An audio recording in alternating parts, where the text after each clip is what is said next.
ঢাকার একটি প্রাইভেট বিশ্ববিদ্যালয়ের বিবিএ শিক্ষার্থী মেহেদী হাসান ছোটবেলা থেকেই স্বপ্ন দেখতেন নিজে কিছু একটা করবেন, হবেন একজন সফল উদ্যোক্তা। উচ্চ মাধ্যমিক শেষ করেই সেই স্বপ্ন পূরণে নেমে পড়েন মাঠে। নিজের সবচেয়ে প্রিয় জিনিস শখের মোটরসাইকেলটি বিক্রি করে দেন, আর সেই টাকা দিয়েই শুরু করেন ছোট্ট এক ফুডকোর্ট ব্যবসা। প্রথম দিকে মিরপুরের বিভিন্ন সড়কে বসে খাবার বিক্রি করতেন তিনি। মেধা, সাহস আর কঠোর পরিশ্রমের মাধ্যমে ধীরে ধীরে গড়ে তোলেন নিজের স্বপ্নের প্রতিষ্ঠান খিচুড়ি বাড়ি।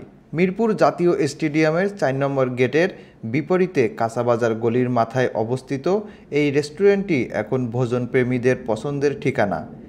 শুধু খিচুড়ি নয়, এখানে রয়েছে বিভিন্ন বাহারি সব খাবার। ভোজনপ্রেমীদের জন্য রয়েছে রসুন ভুনা, কালা ভুনা, হাড্ডি হাঁস, হাড্ডি বিফ, গরুর পায়া, কলিজা ভুনা সহ নানা খাবার। যে কেউ মাত্র একটি আইটেম অর্ডার করলেই পাবেন ৩ ধরনের ভর্তা এবং আনলিমিটেড খিচুড়ি একদম ফ্রি। এমনকি ল্যাটকা খিচুড়ি নামক বিশেষ আইটেমটি থাকছে সম্পূর্ণ ফ্রিতে। আপনার পকেটে টাকা না থাকলেও খাওয়া যাবে খিচুড়ি বাড়িতে। এই মানবিক উদ্যোগ মেহেদী হাসানের রেস্টুরেন্ট এখন জনপ্রিয় হয়ে উঠেছে। খিচুড়ি বাড়ি শুধু একটি রেস্টুরেন্ট নয়, একজন তরুণের স্বপ্ন পূরণের গল্প। লাখো বেকার যুবকের অনুপ্রেরণা হয়ে উঠেছে মেহেদী হাসান।